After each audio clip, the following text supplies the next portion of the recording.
63 വർഷങ്ങൾ ടാക്സ് പഠിച്ച ആരോടും ഏത് ഉറക്കത്തിൽ ചോദിച്ചാലും ചാടി എന്നിട്ട് ഈ ഒരു ഗ്യാപ്പ് ഫില്ല് ചെയ്യും. Income tax act 1961. അപ്പൊ 1961 എമെൻഡ് ചെയ്ത് അല്ലെങ്കിൽ എനാക്ട് ചെയ്ത ഈ ഒരു ആക്ടിന്റെ സപ്പോർട്ടിലാണ് അല്ലെങ്കിൽ സ്ട്രക്ചറിലാണ് നമ്മുടെ ഇൻകം ടാക്സ് ആക്ട് അല്ലെങ്കിൽ ഇൻകം ടാക്സിന്റെ പ്രൊവിഷൻസ് ഇതുവരെ പോയിക്കൊണ്ടിരുന്നത്. അപ്പൊ 2025 കൂടി അതിനൊരു മാറ്റം വരാൻ പോവാണ്. 2026 financial year onwards income tax act 2025 എന്ന് പറയുന്ന പുതിയൊരു റൂളിലോട്ട് നമ്മൾ മാറാൻ പോവാണ്. അപ്പൊ ഇന്നത്തെ എൻട്രി കോമേഴ്സിന്റെ വീഡിയോയിൽ നമ്മൾ ഡിസ്കസ് ചെയ്യുന്നത് എന്താണ് ഇതിനകത്ത് വന്നിട്ടുള്ള മേജർ ആയിട്ടുള്ള മാറ്റങ്ങൾ അല്ലെങ്കിൽ 1961 ആക്ടുമായിട്ട് കമ്പയർ ചെയ്യുമ്പോൾ പുതിയ ആക്ടിൽ എന്തൊക്കെ കാര്യങ്ങളാണ് മാറാൻ പോകുന്നത്. അപ്പോൾ ഇതിൽ ഏറ്റവും പ്രധാനമായിട്ടുള്ള കാര്യം ഇതിന്റെ സെക്ഷൻസ് ആണ്.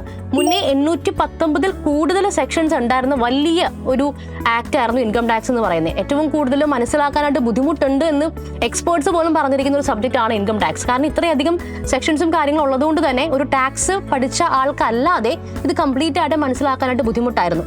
എന്നാൽ ഇനി വരാൻ പോകുന്ന 2025 ഈ ആക്ടിൽ 536 സെക്ഷൻസോളമായിട്ട് അത് ചുരുക്കിയിട്ടുണ്ട്. അതായത് 350യോളം സെക്ഷൻസ് എടുത്തു മാറ്റി. ഇനി രണ്ടാമതൊരു മാറ്റമാണ്, എപ്പോഴും നമുക്ക് കൺഫ്യൂഷൻ ആണ് ഈ അസസ്മെന്റ് ഇയർ അതല്ലാന്നുണ്ടെങ്കിൽ ഫിനാൻഷ്യൽ ഇയർ എന്ന് പറയും.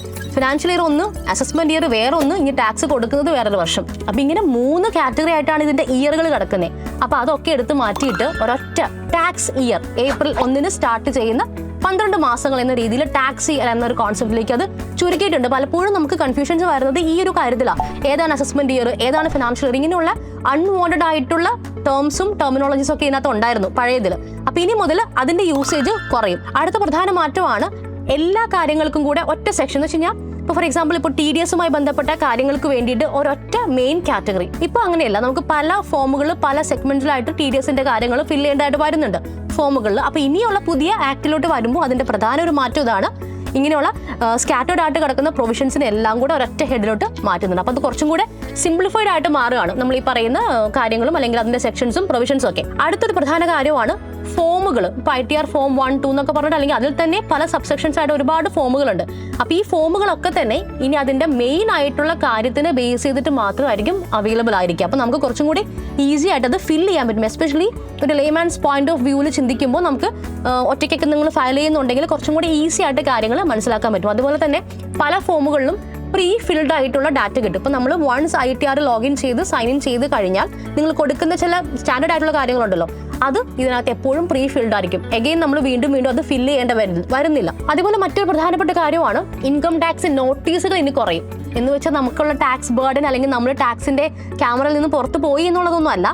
പല അൺവാണ്ടഡ് പ്രൊവിഷൻസും എടുത്ത് കളയുമ്പോൾ തീർച്ചയായിട്ടും ആ പ്രൊവിഷൻസ് വഴി എന്തെങ്കിലും നോട്ടീസ് വരാനുള്ള ചാൻസുകൾ ഉണ്ടെങ്കിൽ അത് ഇനി മുതൽ ഉണ്ടാവില്ല.